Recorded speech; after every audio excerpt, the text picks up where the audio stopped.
last week on Legally Kidnapped. Good evening. Our top story this week.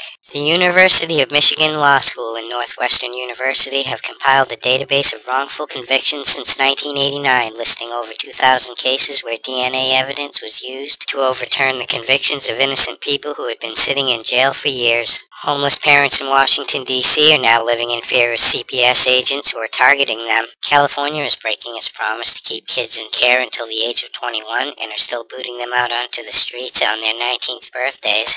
And the Los Angeles child protective industry is still placing foster kids in an office building. In Maryland, auditors find continuing problems at the county's social service agencies, including missing files on people receiving food stamps and the state's inability to keep track of their foster kids. In New York, a former city jail official says that the Child Welfare Authority should check to see if adolescents are being abused in a juvenile detention facility.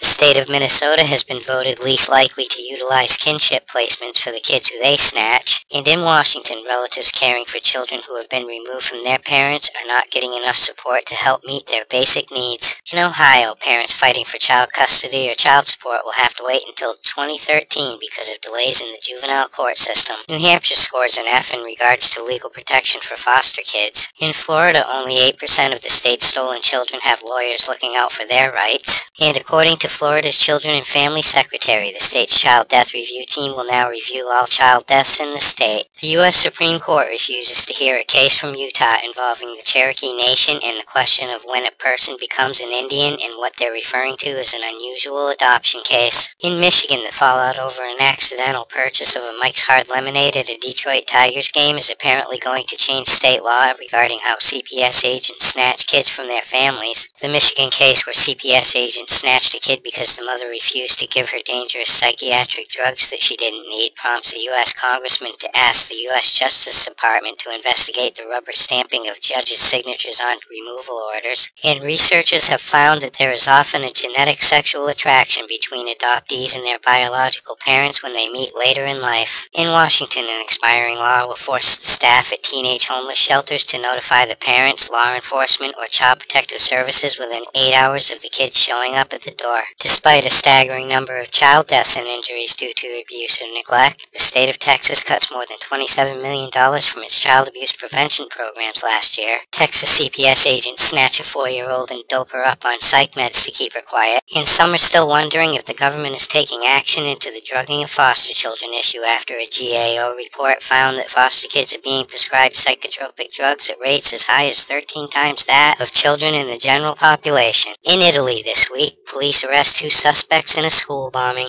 In Ireland, at least 24 kids died while in the care of the child protective industry. The family members of the kids from India who were snatched by Norwegian CPS agents a few months back are now threatening to kill each other and reporting each other to the police for doing so. And the Indian Child Welfare Committee is slammed by human rights groups for taking away the child of a rape victim and putting her up for adoption. An adopted Russian orphan who died in a fire in Nebraska this week is reigniting the international adoption debate between the U.S. and Russian child welfare authorities. In Brazil, a school is considering sewing GPS locator chips into the school uniforms of kids to keep track of where they go. And in Thailand, aborted human fetuses are being sold as good luck charms and for use in black magic rituals. In Canada, a teenager from Niagara Falls is charged with trying to murder his foster mother. The brother of a social worker who was killed by another teenager at a group home in Alberta is saying that the system is broken because the kid should have been in the nut house instead of the group home. And a class action lawsuit is launched on behalf of foster children in Saskatchewan who were abused while in foster care. In Australia, child welfare groups say that they're sorry for the injustices committed against Indigenous people in regards to the forced and unwarranted removal of their children. The South Australian government is being accused of excessive secrecy and failing to report accurate numbers of children being sexually abused in the remote parts of the state. And Australian foster parents say that they're sick of being treated like second-class citizens and are calling out for a fairer and more open system.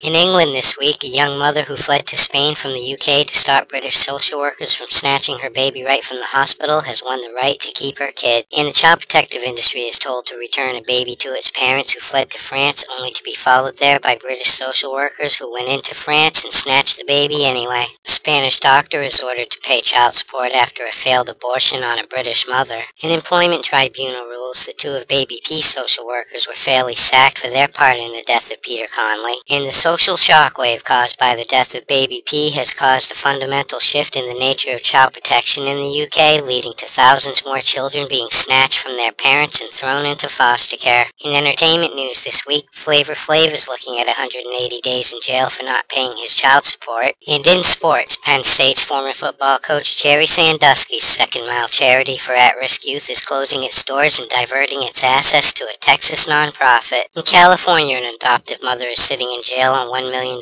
bail for beating her adopted kids with a belt. In Kentucky, a CPS agent pleads guilty to falsifying child abuse and neglect reports and in 9 felony counts of tampering with public records. In Pennsylvania, the judge who was convicted in a Cash for Kids fraud scheme appeals his conviction.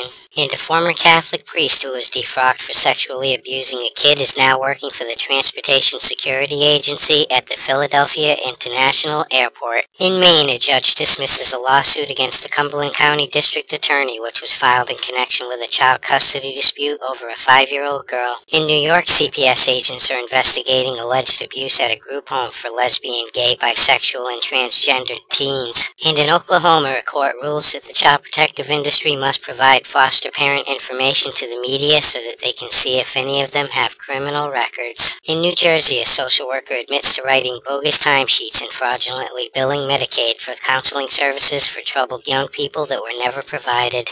In North Carolina, a foster father pleads guilty to sexually abusing a 17-year-old girl in his care. In Louisiana, a grandmother who is falsely accused of incest files a lawsuit against the state. And finally, tonight in Tennessee, 3 foster children have been removed from the home of the Knox County Commissioner after he is caught and arrested in a public park for performing oral sex on another man. For these stories and all the latest dirt on the child protective industry, visit www.legallykidnapped.com. And until next week, this is Baby LK, over and out.